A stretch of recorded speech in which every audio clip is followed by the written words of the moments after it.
We are ready to go. Hello and welcome to everyone. Today our guest is Cliff Wright.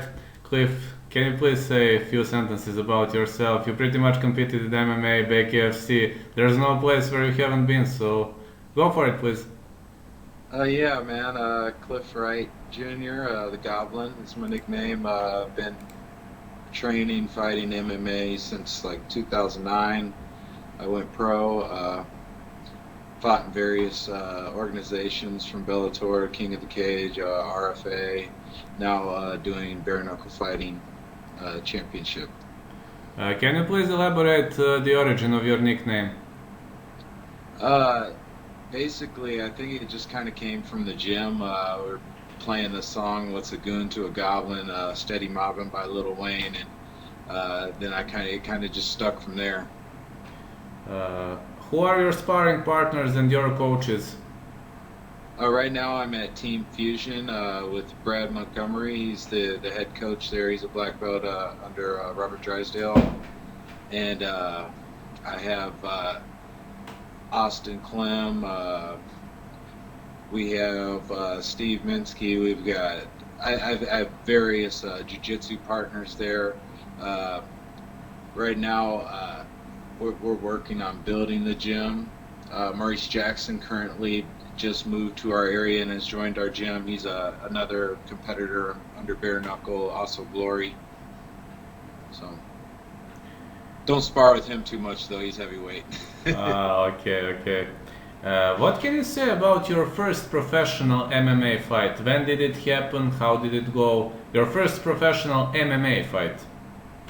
My first professional MMA fight was in 2009. I'm not sure what month, but I had three amateur fights. Then I decided to go pro.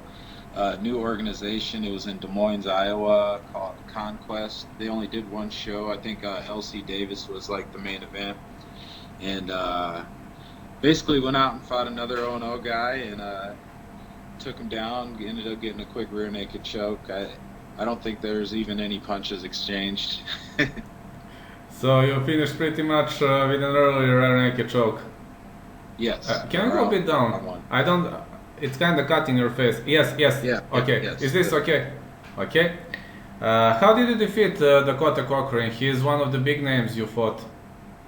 Also by rear naked choke. I remember my corner for that fight was Steve Carl when I trained out of Cedar Rapids, Iowa at that time for another gym, Hard Drive Mixed Martial Arts, and I brought Steve Carl down with me, and he told me the first minute, just don't do it, just avoid him pretty much for the first minute, just circle, try to make sure you keep his back to your corner, and just frustrate him, and it seemed to work. It was a good game plan, so.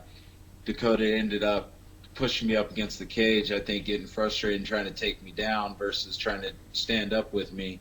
And then once we got down to the ground, he got me down eventually, but ate a few shots on the way there and got me down. And I was able to reverse positions. I took his back. When I took his back, I ended up trapping both of his arms with my legs. So he had nothing to fight the choke with, and he went to sleep. What are your thoughts on Bellator as MMA organization, and what can you tell about your Bellator MMA debut? Man, I love fighting for Bellator. There was a different. It was before Scott Coker took over, so I haven't fought for him since Scott took over. But I'm sure it's always been well ran. I've been to a few shows, not competed, but been to a few shows, and man, they're a great organization to fight for as far as I'm concerned. Who is the toughest Bellator opponent you've ever met? You had pretty many fights in Bellator, so can you pinpoint to the toughest one? Okay, so let's see. Man, everybody was tough in their own way. It was a tough. I'd say maybe my last one with LaRue might have been the tough because that was my last fight with Bellator. No matter what I threw at him, he was real athletic and was able to explode out of any submission attempts or whatever, and was able to basically out cardio me at the end. And seal off the win on that one. But also my first fight with Josh Quayhagen, that was a tough one coming in my first fight for Bellator and not knowing much about the organization and how the show runs and is a bigger show is a step up in competition. So the first round, kind of you get those jitters out, and then it's all just a fight from there. But he did a real good job at kicking at my legs and making it hard for me to walk at the end of the night. So both of those were two tough fights in Bellator, but I'd probably give it to LaRue on the tougher of the two out of those two fights. Anyway, you fought some really big names, and actually, when we look at your MMA career, did you have some trademark punch, submission, whatever, something that makes people remember Cliff Goblin Wright? Well, I guess everybody's known me, especially since my last fight with Bare Knuckle, that it's hard to stop me. So whether it's submission or even a bare knuckle with just boxing, I'm not gonna quit. I'm gonna keep coming, and that's kind of where I'm the Goblin. I just keep on coming. So I have one big fan from Canada, and when we discussed, he follows me on live chat because I do MMA live commentaries, boxing, and when we mentioned you, he just said this is the greatest distance dude I've ever seen, and I've asked him why are you saying that? He says because the guy keeps going forward.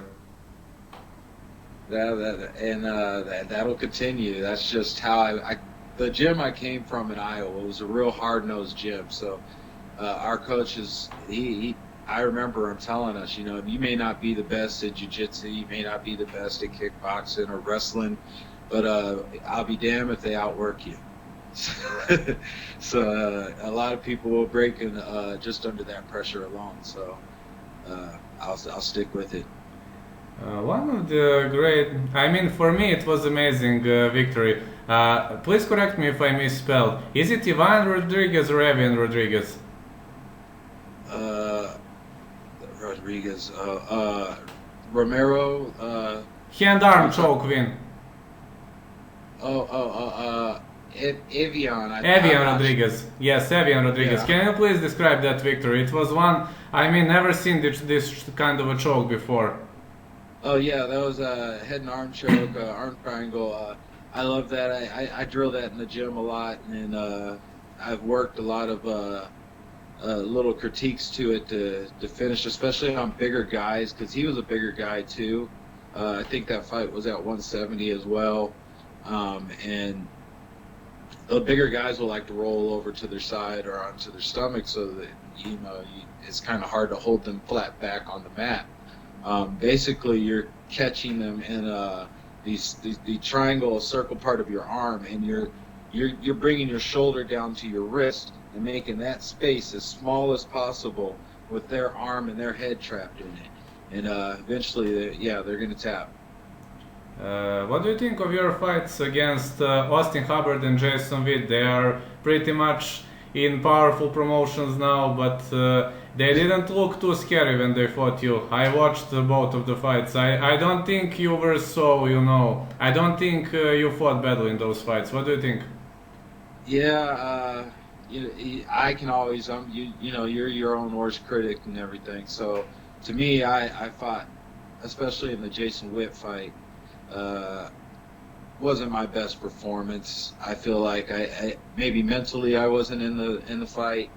I had a lot of stuff outside of the cage going on in personal life. So, and then also stepping up the weight. I didn't read my contract to either I remember in the middle of the third round on that fight, I thought since it was a title fight, it was a 5-round fight. So I'm telling, it was going in between the second to the third. I'm telling my coaches, they're like, "This is the last round. You got to win. You got to finish this." And I'm like, "What? It's a title fight. It's 5 rounds, right?"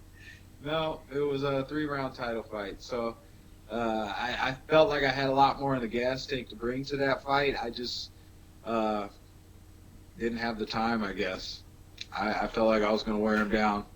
But with that fight, that definitely was a hard one to take. I would love to get that one back, even though it was at. I'm trying to stay at 155, and that was at 170. Um, Austin Hubbard, definitely a tough dude.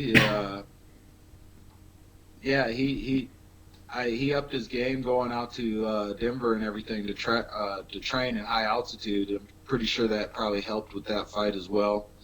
Um, but I can critique myself all day and say what I could have or what I should have. Hats off to both them gentlemen, and I hope they have bright futures. I'm going to continue to go forward what the Goblin does. That's outstanding. How did you defeat Kasan Ashkabov? I'm sorry. How did you defeat Kasan Ashkabov? This was your last fight before BKFC run. Kazan, man, yeah, I underestimated his grappling. Definitely a real hesitant fight for me. I should have pulled trigger a little more. Uh, First round was a real tough filling out round. Once we got on the ground, I felt like I could have swept him. I was playing a little half guard game on him, and I felt like I could have swept him and maybe got him over. But he did a real good job of keeping a pace and trying to rain down a little punches to make me have to avoid the punches, so I couldn't get the sweep. And then in the third round, in that scramble, he caught me with a rear naked choke, and yeah, it's a tough one. That's the first. Well, besides to Brian Foster, that was the second time that I had to tap in a fight, and that someone's actually finished me. So, yeah, those are tough ones to take when you have to, especially tap out. Yeah, I know, I know. Why did you transition to BKFC and do you plan to stay at BKFC? Well, actually, to tell you the truth, I had did the tryouts right before I accepted the fight for. I mess his name up. Askabov.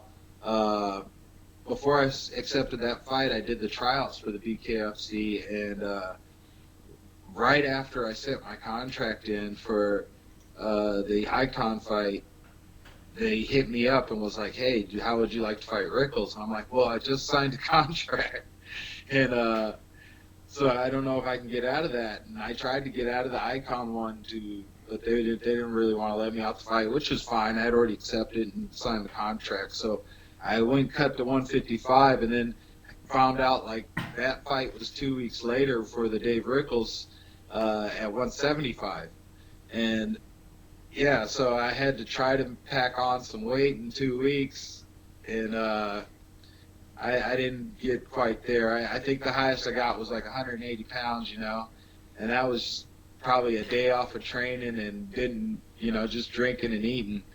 But I ended up taking that fight with David Rickles at 175, came in on underweight at 173.3, and he didn't make weight, 177.6. So yeah, man, it was a tough fight. He was a big guy. I talked to BKFC about it, and we're looking to possibly get me someone at 155. I'd even be open to possibly doing the 165, but 175, those guys are pretty big, man. They're cutting down to 175, and I'm trying to put it on to get there, So definitely they hit a little harder up there, and I'd like to try my luck at 155 and see what I could do with this organization.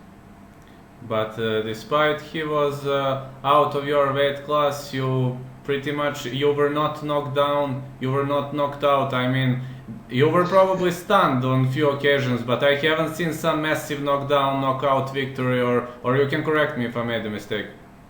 No, there was no knockdown, no knockout. I mean, he hit me kind of hard a few times, but I was doing a lot of it was slipping off. They weren't real hard flush shots, but yeah, some of them did get through, and I don't feel like I was dazed at any point. Like I don't feel like I have any concussion or anything from the fight, so I'll be ready to go. In December is they're looking. I think they're looking to try to get me an opponent in December, so hopefully something works out and they'll see me back in the BKFC in December. Do you have somebody in your wish list for December clash?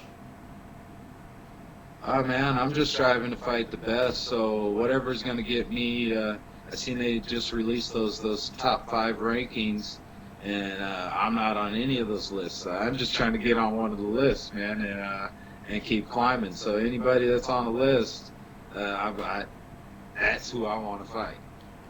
Do you hate fighting southpaw guys? No, actually, my home school gym, one of my number one sparring partners was Eric Koch from UFC, and he's a southpaw. So I have a lot of experience fighting southpaws. That's awesome, really, really awesome. So your future plan for now is to stay at BKFC and fish for another opponent at 155, or you have other plans on your mind? No, that is my goal right now is to finish out here with BKFC and see where this takes me, and hopefully I can grow with that organization because man, they're blowing up. Yeah, it's a really, really great organization and the popularity is growing rapidly. Would you like to greet someone, maybe to say something we didn't say in this interview? Would you like to add something? No, man, just hey, anybody who's following and any support that they've given to me or my team, I appreciate it, and let's ride this wave and stick along with me, man. We're gonna have a great time. I expect to put on some exciting fights here in the near future. I'm nowhere near done, so uh, stick around. Shout out to Team Fusion here in Springfield, Missouri, where I train, and my old gym, Hard Drive Mixed Martial Arts in Cedar Rapids, Iowa, and I'm going to be doing a lot of cross training, so check out any videos that I post, man. I'm going to be traveling around doing a little training myself, so I'm just trying to expand my game, and thanks again to you for the interview and taking your time out of your day or night. Thank you so much. No worries, I will start creating video now. I hope in 2-3 hours it will be online. I will message you, okay? Yep. Okay, All right. thank you so much, Thanks. Cliff. Have a great day. Can't wait to see you Yeah, fighting again. Thanks. You too.